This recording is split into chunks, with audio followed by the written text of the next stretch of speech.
Y'all know I answer thousands of questions every single day, both in the comment section and in live streams. And the number one question that I've had this week is, do I sell high on Raheem Mostert? I mean, it seems like every single person is out there asking this question, and it's a very nuanced question. And there are a couple different ways that we can go about this, because the first thing that I want to outline is that Raheem Mostert has been an absurd running back up until this point in fantasy. We have played 3 games this NFL season. The man has 7 total touchdowns. If you were looking at the highest scoring players in fantasy football right now, you would assume what? Maybe we have Mahomes, Josh Allen. No. The top 5 are Raheem Mostert, Tyreek Hill, Keenan Allen, Kirk Cousins, and then Justin Herbert. Raheem Mostert is the highest scoring player in a half-point PPR format across all of fantasy football. So when you ask, do I sell high on Raheem Mostert? My natural question back is, well, what are you getting? Because if you're going to be able to trade him and you're going to be able to pivot off to another player that's viewed as an elite level asset, where you're able to pivot off of Raheem Mostert, and maybe you're able to go out there and get a wide receiver like Amon-Ra St. Brown, like Chris Olave, well, honestly, it could be interesting, right? Because if you look at the overall threats that you have for Raheem Mostert in this Miami Dolphins backfield, one, we have Devon Achane looking like he is ready to break out, and the man was a healthy scratch earlier this season, then goes out there and drops 50 fantasy points this past week. But not only do you have Devon Achane turning this into a potential 50-50 backfield split, maybe a RB by committee between these two players, but no, you also have one other guy waiting in the wings right now. You have Jeff Wilson Jr. as a running back that's going to be coming back in 2 weeks. Now, there was this interesting video I found from Adam Beasley where he asked Mike McDaniel if you are going to see more Devon Achane going forward and if this was going to be a running back by committee. You know, the way that we utilize our running backs in this offense, there's really opportunity to have production at that position from multiple players. There is a certain aspect of earning more opportunities, and I think when you play really well, you make it hard not to be able to at least incorporate someone in some sort of way. But you know, I think it's part of our strength too is our depth of very, very adept, talented playmaking running backs, is that we can use so many guys in different ways, and I think that can keep teams off balance. That's a lot easier to prepare when you know exactly what you're getting. So the just on deck is the fabled 5 running back personnel package, and you never know what's coming. And yeah, he's willing to go out there and he's willing to say, you know what? Yeah, we can get multiple different running backs producing. I mean, in our system, we're going to be able to go through and have multiple productive running backs. So I understand why people are panicking about Raheem Mostert, but I've seen the other end of the spectrum where people are going out there and they are trading the number 1 scoring player in fantasy for a running back like James Conner. Where I'm sitting there going, okay, I understand why we are doing it. I understand the red flags, but ultimately, can we not get a little bit more? Is this really going to be the best price point that we can find with Raheem Mostert? So I just wanted to address this in this video because I've answered a ton of questions in the live streams as of late saying, oh, okay, well, let's just get a sense of what's going to happen. Okay, well, let me just go and get a sense of what his trade value is, and then we can go through and say if he's a sell high or a hold. I definitely don't think that he's a screaming buy by any means because of these red flags that we discussed, but I don't think he's a player that you need to be selling. I think multiple running backs can be effective in this backfield, and it will probably be a running back by committee, but please don't think you need to go out there and sell him for anything you can get, because it seems like everybody's trying to sell him right now, and you may actually not get as much as you're expecting. Now, let's go over to our next player that was a massive sell high for us over the past few weeks. Pugu Ngata is a wide receiver that you should have sold last week. Last week in those live streams, I saw hundreds of people be able to sell Puka for AJ Brown, to be able to sell Puka and go out there and get someone like Chris Olave. Hell, last week there were people starting Puka over Jamar Chase. I understand why, similar to what you have with Raheem Mostert, this is a player that is at the very top of fantasy football right now. Hell, if you look at the league leaders in targets, you have Pugu Ngata at the very top with 42 targets this season. I mean, it's hard to say that this is a bad player. It's hard to say that you're not going to be starting him. And hell, I still have him ranked as a low-end wide receiver 1, high-end wide receiver 2 this week. I still think that he's going to crush in a full PPR format. But with that being said, the hype that we've had is maybe justified, but a little bit in excession, to the point where if we can pivot to one of those wide receivers that you have no long-term questions about, I think that would be very interesting. Because if you're looking at the realistic facts of the matter, you are going to be getting Cooper Kupp back in 2 weeks. And while Puka has gone out there and while he is absolutely crushed, I do think that we have to be a little bit realistic of what we are going to be expecting going forward. I mean, if you're going to be looking at what we have with Puka in terms of his overall production, right now he has been a low-end wide receiver 1 from a points per game perspective in a half PPR format. He's right behind Brandon Ayuk, Jacoby Myers, Deebo Samuel, right before Josh Reynolds, Stephon Diggs, Adam Thielen, Tank Dell. But once we get Cooper Kupp back in, I do think that you see him ultimately falling down to be a mid to low end wide receiver 2. So like I said, when we were talking about selling him earlier this offseason, if you're playing in that format where it's a 12-team league where you start 3 wide receivers and multiple flex spots, no. There, you want to hold on to Puka. Puka is a phenomenal guy, and I think you will have an impact through the rest of the season. However, if you're playing in that 10-team format with only 1 flex, where we're able to take Puka and we're able to go through and sell him with the piece that we are looking on later on in this video and go up and get that guy like A.J. Brown, I want to reiterate, like we said all last week, you should have done it last week, but I'm still interested in it this week. Now, before we go to our next guy, I owe y'all a massive, massive thank you. We have hit 200,000 subscribers on this channel, ladies and gentlemen. Thank you so much for all the support. I don't know what I could say. I've never thought that this could ever happen.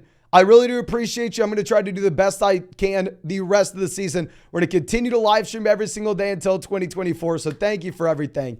And then, of course, also, if you want to check out any of those pick'ems over on Underdog Fantasy, you can find that link in the live chat, find it in the description, find it in the comment section. Promo code FLOCK, you're going to get a 100% deposit match up to $500 on new Underdog accounts. Plus, you're going to be getting my updated rest of season top 150 rankings and tiers. And on top of that, ladies and gentlemen, you'll get a Jared Goff special pick'em, more than less than half a passing yard going up against the Green Bay Packers on Thursday.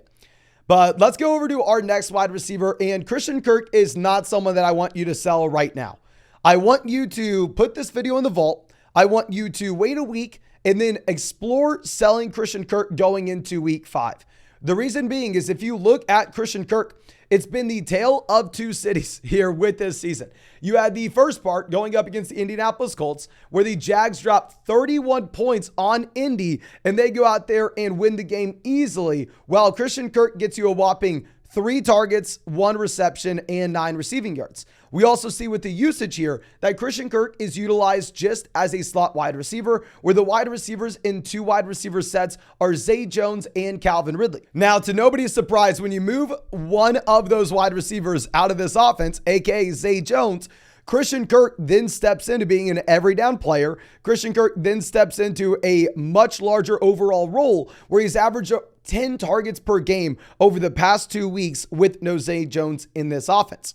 Now, right now, Peterson's saying that Zay Jones is a long shot to play week 4. He's considered day-to-day, so it sounds like Zay won't play week 4. Even if he does, maybe he's not going to have a super large role. And in that instance, it probably does make a lot of sense for you to go out there and look to start Christian Kirk in a game where Las Vegas sportsbooks are telling us that Jags offense should bounce back. But then if we get 3 weeks of continued wide receiver 2 production from Kirk and you wanted to go through and sell him before Zay Jones comes back in, that would be something I will be interested in.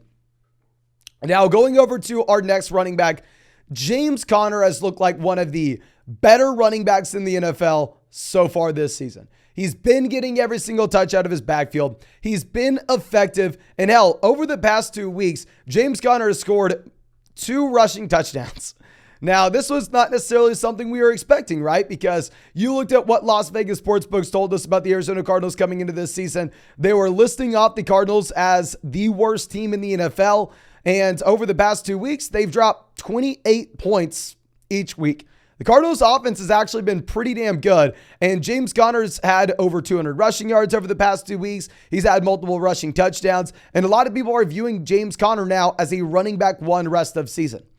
In reality, I do think that we should question this. In reality, if you are looking at this Arizona Cardinals team, I still think that we should assume that it's going to be one of the worst offenses in the NFL going forward.